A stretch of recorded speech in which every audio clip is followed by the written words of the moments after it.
Hey everybody, my name is Brian Satolino, and I'm here to talk to you about UX, UI, IA, and IXD. And what those are user experience design, user interface design, information architecture, and interaction design. So these are disciplines under the broad umbrella of design. They are closely related and have many overlaps. So I'm going to try to explain what sets them apart and what aspects are shared. So let's get started. I want to stress that this lecture will be geared specifically toward digital interfaces or apps. It's important to remember that a lot of the concepts we'll be covering have broad implications, but for our purposes, it's more helpful to be specific. Let's start with UX. So here's the formal definition. This is an approach to design that keeps the user at the forefront, which is where the term user-centered comes from. It's important to note that UX is like a giant umbrella, and the other concepts we'll talk about today could all be thought of as parts of UX. Empathy is a crucial part of this process. Designers often employ user testing, qualitative and quantitative feedback, and ethnographic research in order to better understand their users' needs. And I think this is a pretty helpful diagram of how we can think about and use UX principles. And we're going to go through each one of these layers one by one. The first one is strategy. Is the first and most abstract layer of UX. It's a stage in which designers and others will sort of define the user's potential goals and what the designer's goals are. So I'm going to use Lyft as an example for all of these. And the goal for Lyft would be to make it easier to call a cab. Like plain and simple, that's the number one goal. And so what would a deliverable on this side of things be? For strategy, deliverable would be user goals. The next layer is scope. This is where designers define the boundaries of a project. What's necessary for the user and what isn't. Again, using Lyft, it's necessary for the user to have a map-based interface, pay with a credit card, even see where the driver currently is. All very important and crucial parts of the app Lyft. Next, we have structure. And structure is when we consider the overall interlocking functional pieces of the app. This can result usually in user flows or sitemaps. And here we see sort of a really rudimentary sitemap where the map is kind of the central part of the hub and everything else stretches out from there. So things like profile settings, payments, destination searching, etc. The skeleton is the organization and arrangement of interface elements and content into what are called wireframes.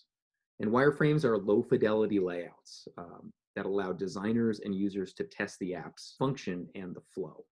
Skin is the final layer of UX and is the graphic design part of things. It can be thought of as an extension of branding because we're using colors, we're using typography, we're using icons, we're using logos and other brand assets like that.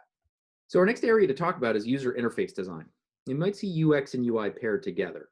User interface is the portion of design that concerns itself with user input, what interactive elements or gestures are needed, where they're positioned, and how they work.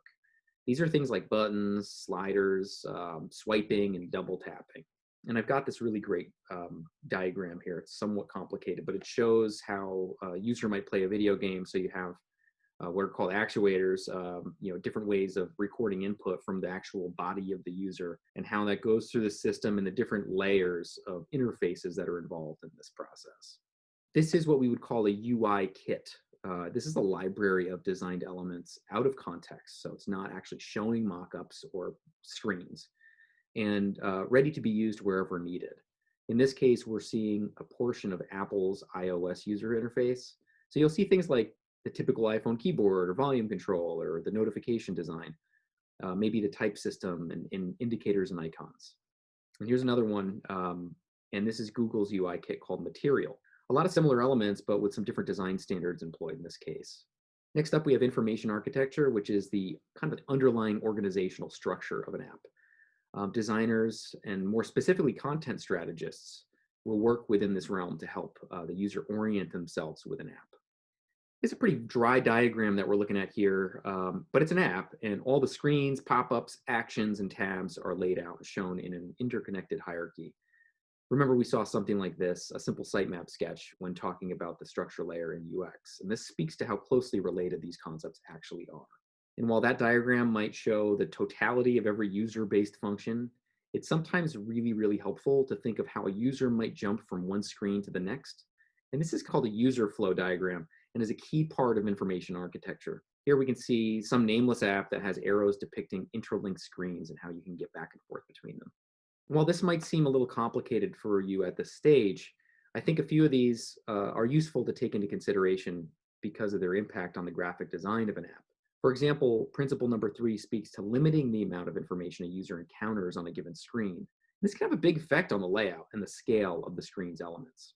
While user interface is concerned with the actual elements needed to interact with an app, interaction design considers behaviors and animations and words and visuals and even physical objects, that bones themselves.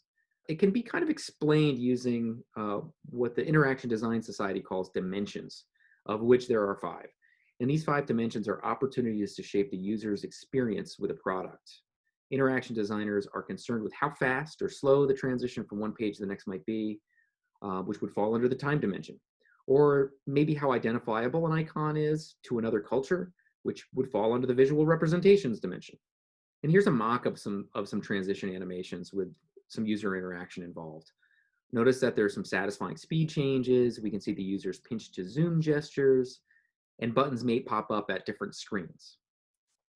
Service UX is thinking about an entire experience a user would have with a brand. And anytime a user encounters or uses a brand or product is a touch point. So let's take, for example, Delta Airlines. If systems UX takes into consideration the entirety of the brand experience, we can start with a logo. And this is probably what you see when you think of them as a company in your mind. And maybe at some point you saw an Instagram ad. The photography was interesting to you and it stuck with you.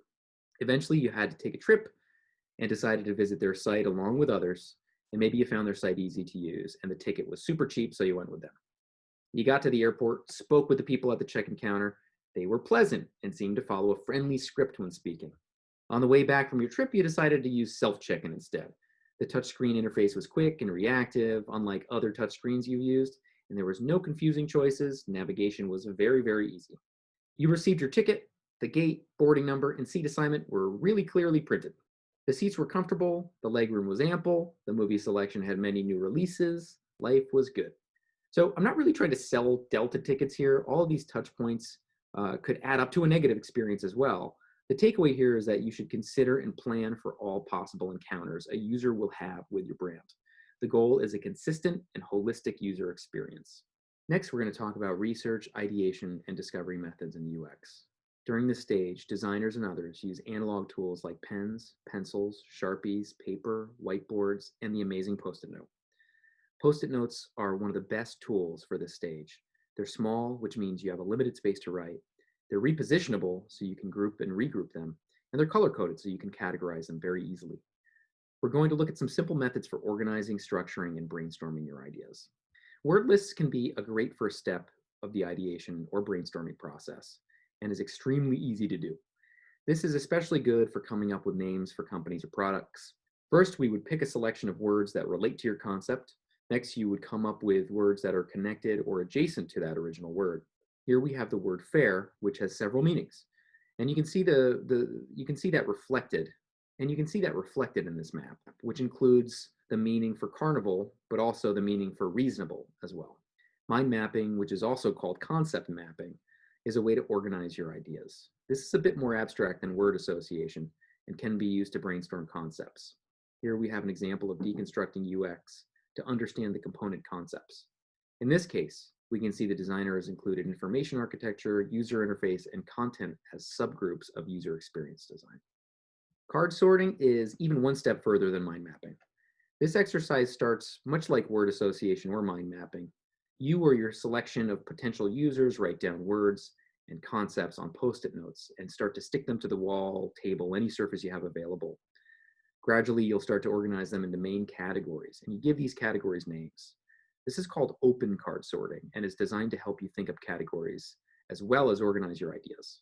Closed card sorting is a little bit different and has predetermined cards and categories for users to sort, but isn't as useful for our purposes.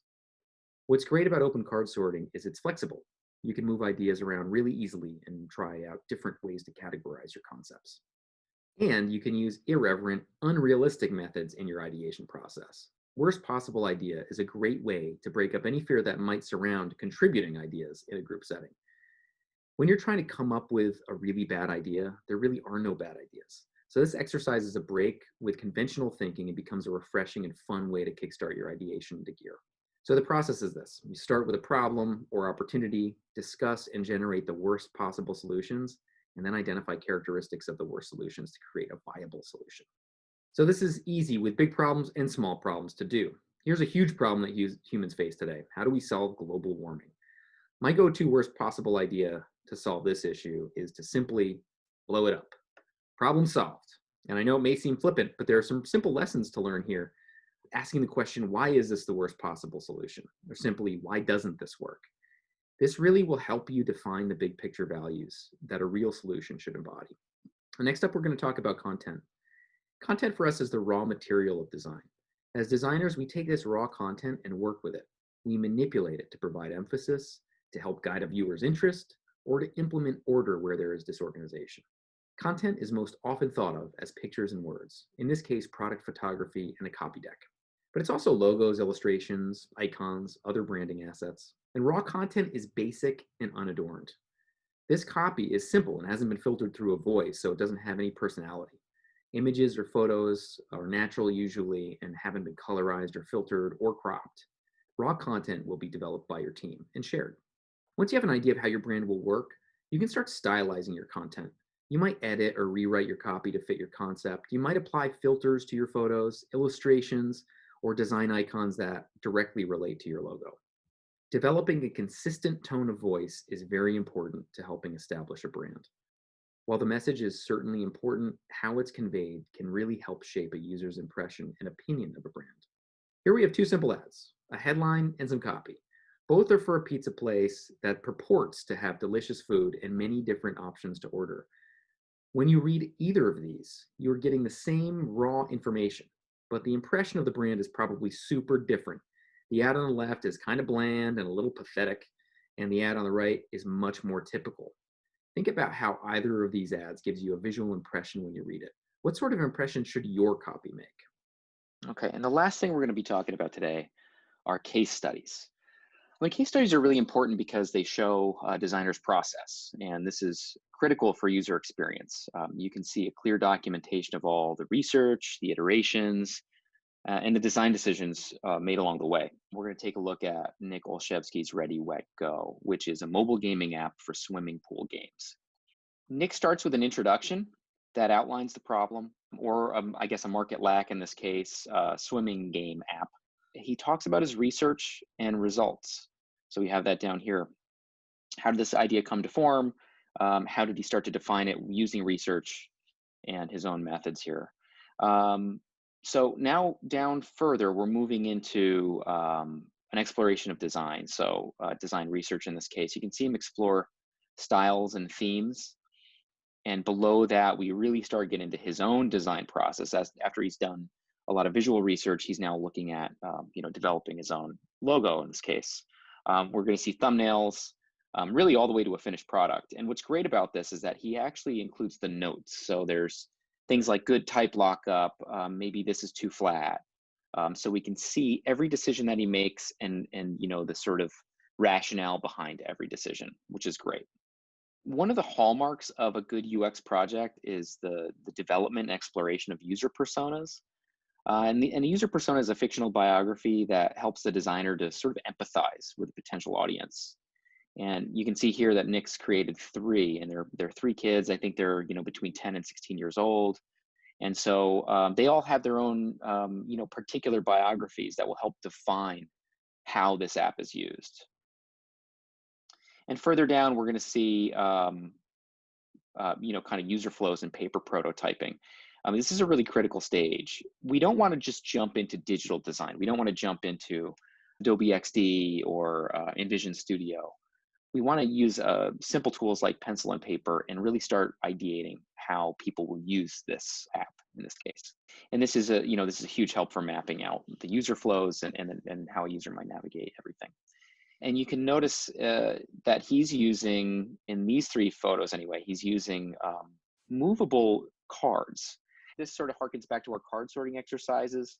Not only is card sorting great for ideation and organizing word lists and ideas and concepts, but it's really great for organizing user flows in actual interfaces.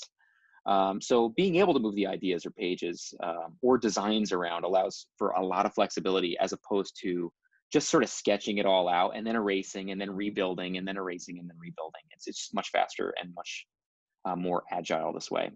All right, so then from the paper stage, we're moving down into digital wireframes. You could see his digital wireframes here. Usually we call them just gray boxes.